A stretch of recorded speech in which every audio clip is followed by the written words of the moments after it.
নমস্কার বন্ধুরা, মনির সিম্পল লাইফে আপনাদের সবাইকে স্বাগত। আজকে আমি বানাবো বিস্কুট।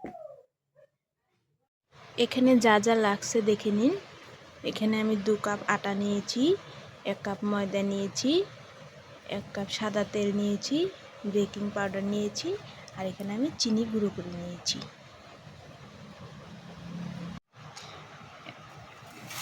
ব্যাটারটা বানানোর জন্য আমি এখানে একটা থালা নিয়ে নিয়েছি।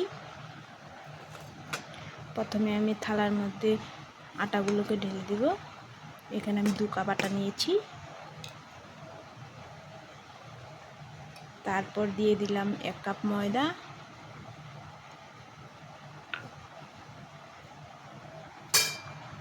তারপর দিয়ে দিচ্ছি চিনিগুলোকে আমি তো গুঁড়ো করে নিয়েছি।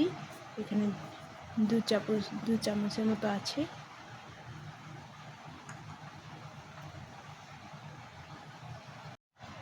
তারপর আমি এখানে দিয়ে দিলাম 1/2 চামচ বেকিং পাউডার।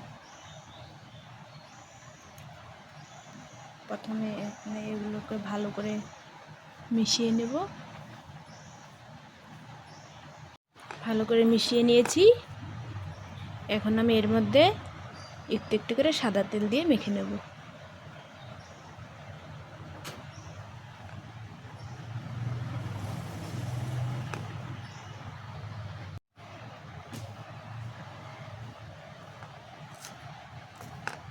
একবারে সবটা দিতে যাবেন না, একটু একটু করে দিয়ে মেখে নেবেন।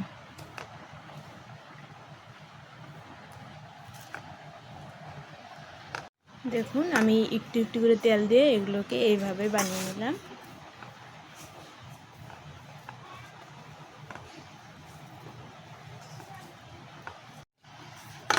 দেখুন এভাবে হয়েছে। এটাকে এখন আমি বিস্কুটের শেপ দিয়ে নেব। হাতের মধ্যে তেল মেখে নেব।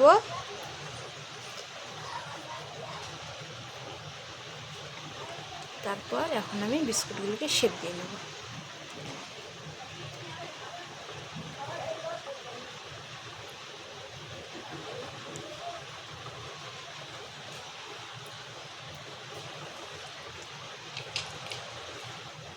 এভাবে আমি হালকা হালকা করে ডিজাইন দিয়ে নেব, তাহলে দেখতে একটু ভালো লাগবে।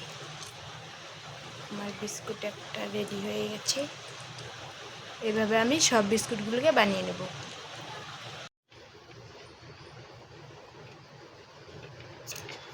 এইভাবে আমি সব বিস্কুটগুলোকে বানিয়ে নিলাম। থালার মধ্যে আমি তেল দিয়ে দিলাম। তেলটাকে ভালো করে মেখে নেব। এখন আমি এই থালার মধ্যে বিস্কুটগুলোকে দিয়ে দেব।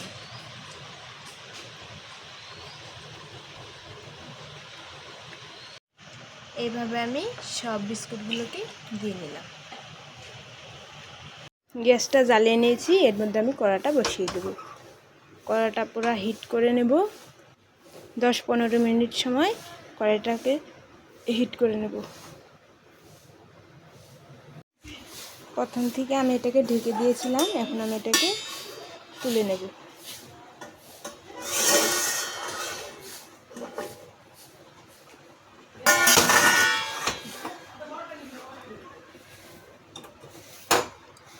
এটাকে আমি তুলে নিলাম। এখন আমি এটার মধ্যে একটা স্ট্যান্ড বসিয়ে দেব।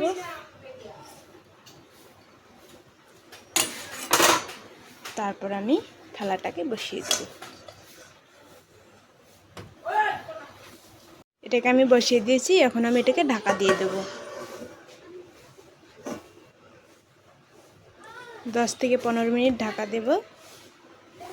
এটাকে আপনারা লো টু হাই ফ্লেমে রেখে দেবেন। 20 মিনিট পর আমি ফিরে আসলাম। এখন আমি ঢাকনাটা তুলে দেখব। দেখুন বন্ধুরা, হয়ে গেছে। কি সুন্দর হয়েছে বিস্কুটগুলো। দেখুন, এটাকে আমি ঠান্ডা হতে দেব। ঠান্ডা হলে আমি আপনাদেরকে দেখিয়ে দেব। দেখুন বন্ধুরা, বিস্কুটগুলো রেডি হয়ে গেছে। দেখুন, আমি একটা উল্টিয়ে দেখিয়ে দিচ্ছি। এই যে দেখুন বন্ধুরা, বিস্কুটগুলো কি সুন্দর হয়েছে। খেতেও খুব ভালো হবে। ভিডিওটা ভালো লাগলে লাইক, কমেন্ট, শেয়ার এবং সাবস্ক্রাইব করে দেবেন। ফেসবুক থেকে দেখলে পেজটাকে ফলো করে দেবেন। আমি আপনাদেরকে ভেঙে দেখিয়ে দিচ্ছি। দেখুন দেখুন কতটা সুন্দর হয়েছে।